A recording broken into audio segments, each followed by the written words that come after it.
టాలీవుడ్లో సినిమాల విజయాల శాతం చాలా తక్కువగా ఉందని, నిర్మాతలు కఠిన పరిస్థితులు ఎదుర్కొంటున్నారని అన్నారు నిర్మాత బన్నీవాసు. ఇలాంటి పరిస్థితుల్లో వేతనాలు 30% పెంచమని అడగటం సబబు కాదన్నారు.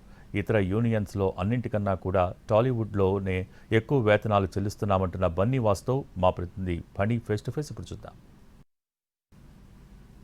మీరు మామూలుగా కంటిన్యూస్గా చిత్రాలు నిర్మిస్తూనే ఉన్నారు. సో ఇప్పుడు ఏదైతే ఉందో ఈ సంక్షోభం ఇంతకుముందు కన్నా ఎక్కువగా కనబడుతుంది. అసలు దీనికి ఏంటి కారణం అంట? నేను ఎక్కువ కామెంట్ ఏమంటున్నానంటే, మీరు ఇప్పుడు ఆర్టిస్టులకి చాలా ఇస్తున్నారు కదా, మాకు ఇవ్వడానికి ఏంటి అనేది చాలామంది నాతో మాట్లాడుతున్నారు, టెక్నీషియన్స్ అది వీళ్ళు మాట్లాడుతున్నది. ఇప్పుడు ఇక్కడ ఏంటంటే అన్ని రకాలుగా ఆలోచించాలి. ఇప్పుడు ఒక సినిమా థియేటర్లోకి తీసుకురావడానికి ప్రొడ్యూసర్ ఎవరెవరిని పెట్టుకుంటే రేపొద్దున జనాలు వస్తారు, ఎలా డబ్బులు వస్తాయి, ఇవన్నీ ఆలోచించినప్పుడు అవతల డిమాండ్ ఉన్న ఆర్టిస్టులకి 100% అడుగుతారు ఎక్కువ. But at the same time అట్లాంటి డిమాండ్ ఉన్న ఆర్టిస్టులు పెట్టుకుంటేనే మాకు థియేటర్కి జనాలు వస్తారు. ఇప్పుడు చూస్తున్నాం కదా ట్రెండ్ కూడా, మంచి సినిమాలు తీయాలి. అలాగే 100 సినిమాలు వస్తే 100 సినిమాలు మంచి సినిమా తీయలేము. సో డిమాండెడ్ కొంచెం మంచి ఉన్న ఆర్టిస్టులు వస్తే జనాలు బాగా వస్తారు. సో డిమాండ్ ఉన్న ఆర్టిస్టులకు డబ్బులు ఇస్తున్నారు కదా అంటే, వాళ్ళకి ఇచ్చి మాకు జనాలు వస్తేనే రేపు పొద్దున్న అందరికీ కూడా మేము వేతనాలు ఇవ్వగలం, ఇవన్నీ ఇవ్వగలం. కొంచెం ఆలోచించాలి. అంటే మరి నాకు అనిపించింది అంటే, వాళ్ళు ఏదైతే ప్రపోజ్ చేశారో ఆ రేషియో చాలా ఎక్కువ అనేది అనిపించింది. దట్టు ఇప్పుడు అన్ని ఇండస్ట్రీలతో కంపేర్ చేస్తే మనం చాలా బాగా ఇస్తున్నాం తెలుగు ఇండస్ట్రీ. అది ఏదైనా అవ్వచ్చు. ఇప్పుడు పైగా ఇక్కడ కాల్ షీట్ టైం కూడా 8 hours or 12 hours ఇట్లాగా డివైడ్ చేసుకుని ఉన్నాం. అండ్ అన్ని ఇండస్ట్రీస్తో పోలిస్తే మన ఇండస్ట్రీ చాలా బాగా చూసుకుంటుంది. బట్ స్టిల్ ఇంకా ఇక్కడ కూడా మనం 30%, ఇప్పుడు 10% అనేది టూ మచ్ అనేది. ఎనీవే వీళ్ళు మన లేబర్ కమిషనర్ అందరూ కూర్చుంటున్నారు. We hope within 2-3 days మంచి సొల్యూషన్ వస్తుంది అనుకుంటున్నాం. అంటే కొంతమంది నిర్మాతలు మేము 30% ఇస్తాము, ముందు మా షూటింగ్లు ఆపకండి అని కొంతమంది నిర్మాతలు షూటింగ్స్ కూడా కొనసాగిస్తూ ఉన్నారు. సో దీన్ని అంటే మరి నిర్మాతల్లో కూడా ఒక రకమైనటువంటి యూనిటీ ఉండాలి కదా. సో వాళ్ళు ఇప్పుడు వాళ్ళు పే చేస్తున్నారు కదా, మీరు ఎందుకు చేయరు అని ఫెడరేషన్ నాయకులు కూడా అడిగే అవకాశం ఉంది కదా.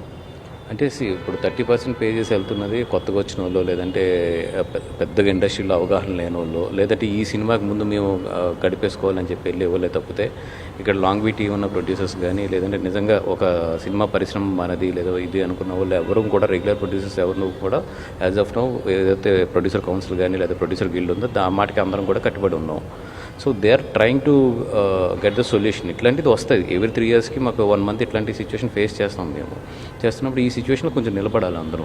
నిలబడి ఇప్పుడు లేదు నాకు డేట్లు పోతున్నాయి, నాకు అర్జెంట్గా సినిమా ఫినిష్ అయిపోవాలి, లేదంటే ఇది అనుకుంటే కనుక ఇంకెవరం కూడా ఎక్కడ కూడా ఇది నిలబడదు. అంటే నిర్మాతలు కూడా కొన్ని విషయాల్ని మీరు ఆమోదిస్తేనే మేము మిగతా చర్చలు కూడా వస్తామని చెప్పేసి వర్క్ కాల్ షీట్స్ గురించి కానీ, లేకపోతే సండేస్లోని డబుల్ బేటాల గురించి కానీ, వీటి గురించి కూడా ప్రస్తావన తేవడం జరిగింది.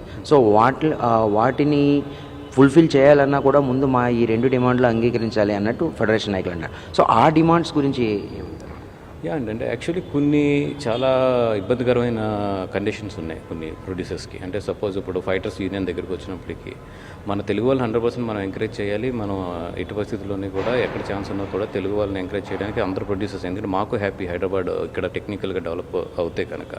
But at the same time ఇప్పుడు ఫారినర్ ఫైటర్స్ని కొన్ని సిచ్యువేషన్లో తెచ్చుకోవాలి మేము. అప్పుడు ఈక్వల్ రేషియోస్ మెయింటైన్ చేయాలి. అంటే అక్కడి నుంచి 15 మంది వస్తే ఇక్కడ కూడా 15 మందిని పెట్టుకోవాలి. లేదా ఇప్పుడు ఒక మాస్టర్ చాలా బాగా చేస్తాడు, అదర్ లాంగ్వేజ్ మాస్టర్, ఆ మాస్టర్ని తీసుకొచ్చినప్పుడు ఇప్పుడు ఆ మాస్టర్కి అక్కడ కూడా వచ్చే వాళ్ళతో ఇక్కడ ఈక్వల్గా పెట్టుకోవాలి. అంటే మేము చాలాసార్లు ఏమవుతుందంటే ఈ రేషియోస్ మెయింటైన్ చేయడానికి అని చెప్పి 20 మంది ఉండవలసిన చోట మేము 40 మంది పెట్టుకోవాల్సి వస్తుంది. అట్లాంటి కొన్ని ఇబ్బందికరమైన పరిస్థితులు ఉన్నాయి. సేమ్ అట్లాగే ఏంటంటే రేషియోస్ మెయింటైన్ చేయడం అనేది చాలా చాలా ఇబ్బందికర పరిస్థితిలో ఉంది.